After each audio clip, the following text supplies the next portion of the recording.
New information about this suspect accused of killing a Ravenscroft teacher. Raleigh police say that Ryan Camacho broke into Zoe Welsh's home Saturday morning and attacked her while she was on the phone with 911. Welsh later died at the hospital. CBS 17's Haley Kennedy has been following this story for us all day. She now joins us live. And Haley, what did neighbors and police tell you today? Well, investigators tell us that Ryan Camacho broke into Welsh's home by forced entry, and we're also told that he's been sleeping in this area prior to the homicide. Now, neighbors tell us that they've seen Camacho since December. A male wearing a gray or tan sweatshirt and gray tan pants broke into the window. Said it is a homeless subject at Frequent Park. Complainant was screaming, but his line's silent now. A terrifying morning now met with confusion from Zoe Welsh's former students. I was like, whoa, like that's crazy. Like, what do you mean? Michael Nicholson graduated from Ravenscroft in 2023. And Miss Welsh was a great teacher. I mean, she was always kind. She was always sweet, always compassionate, always willing to say, hey, even if you weren't her student, she still knew who you was. She still knew who I was. Welcome to the video. This is Justin Paul. Just bringing more details here. On the teacher that was murdered in Raleigh by, what they're saying is was a man. He was homeless. Didn't have anywhere to go.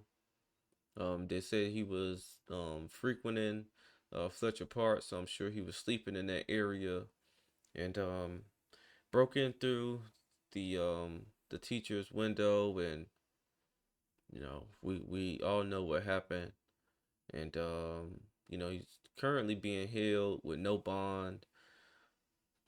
In my opinion, he should have never been released out into the public to where this type of thing can happen. And as that former student was, detailing, she was very nice, spoke to you, knew who you was, even if you wasn't her student. And a lot of times, man, these type of bad things always happen to the nicest people. Sad to say.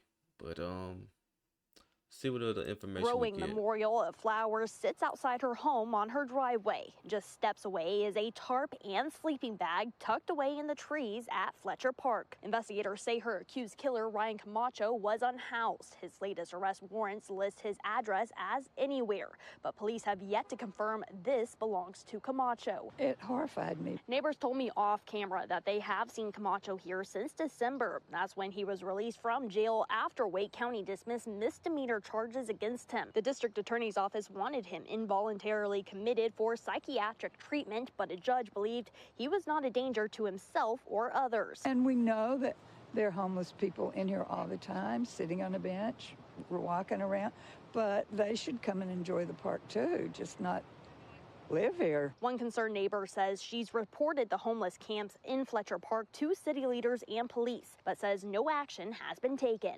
Already, I think it may be a deterrent because there's been a death so close by, a violent death at that.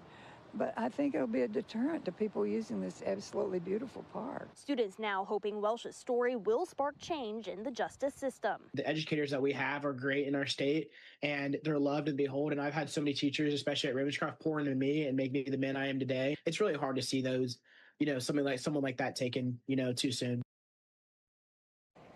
Yeah, she could have been, it could have been any profession, he's just speaking from the perspective of a former student, who, was at the same school that she taught at. And,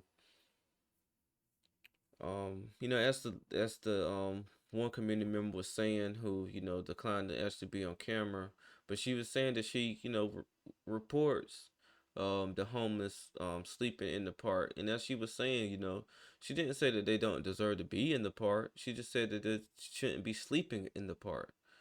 And she said, of course, they deserve to come and visit the park and use the park as well, just not sleep there. And never know if he had been watching her, come and go, or if they had any previous interactions or anything like that. All that information hasn't been released or anything like that, but it's just sad and unfortunate. he didn't have anywhere to go, but he decided to break into her home and take her life. It's just very, very sad.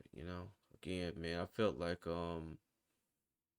they could have did more as far as either keeping him in jail when he had prior arrest, or getting him committed somewhere to where he could have gotten some help. Because when people like that get released back onto the streets, they don't have anywhere to go. They're more likely to do a crime. And this time, man, this sounds like, of course, one of the worst crimes he had ever committed, and it cost this lady her life. So again, my condolences to her family, and to her students and stuff like that. They were putting flowers outside her home in her driveway, and she should have never been in a position to lose a life. That's just the whole thing about it. But as more updates come out about this story, I'll definitely be coming back with reactions, and trying to make some type of sense of this senseless violence. But if you like my content, make sure you like, comment, and subscribe to my channel. This is Justin Paul. Peace.